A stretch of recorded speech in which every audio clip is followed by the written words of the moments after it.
Madame la Présidente, j'ai écouté avec attention les interventions de différents collègues et en résumé, finalement, nous sommes tous conscients que la mise en place de cette ZFE sur l'Eurométropole est inévitable, du moins légalement, et qu'elle est également un enjeu majeur en matière de santé publique.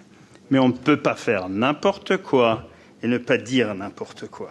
En interdisant progressivement la circulation des véhicules polluants sur l'ensemble de son territoire, c'est toute une partie de la population de l'EMS qui voit sa situation financière être mise en difficulté. Nous avons le devoir d'y penser et de les accompagner dans ce changement. Et là, vous nous parlez d'aide, certains même d'aide ambitieuse, mais vous n'êtes pas sérieuse. Nous avons 50 millions d'euros d'aide prévus en 2026, soit après l'interdiction des critères 5, 4 et 3, soit, comme l'a dit notre collègue quand il ouvrait le débat, M. Vetter, 294 € par véhicule. Et je ne vais pas reprendre tous les arguments de M. Splay pour expliquer à quel point, économiquement, certaines personnes seront en difficulté. Il est temps de comprendre que remplacer un véhicule n'est pas à la hauteur de tous. Imposer la ZFE est une chose. Permettre aux ménages de s'adapter en est totalement une autre. Et la différence, c'est la réalité du terrain.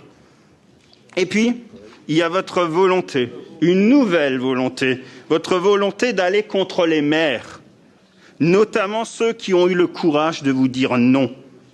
Et si on fait silence, on entend déjà les bip, bip, bip, bip, bip, bip des véhicules des maires de votre majorité qui reculent. Il y a à notre volonté, il y a à votre volonté aussi d'aller au-delà de la loi. Parce que pour vous, c'est le quoi qu'il en coûte aux habitants de l'Eurométropole. Madame la Présidente, il y a une quinzaine de maires des communes sur 33. Pour qui leurs habitants, ça sera la double peine. Pour cette quinzaine de communes, non seulement les habitants qui n'ont pas voté pour vous, mais ils se feront opposer des contraintes allant contre l'avis, contre leur avis et bien souvent contre l'avis de leur propre maire. À partir de janvier 2028, ils seront tous otages, et on l'a bien compris, de vos petits accords entre amis. Nous ne sommes pas dupes, car en réalité, ce deuxième arrêté a uniquement pour but de forcer la main aux autres communes.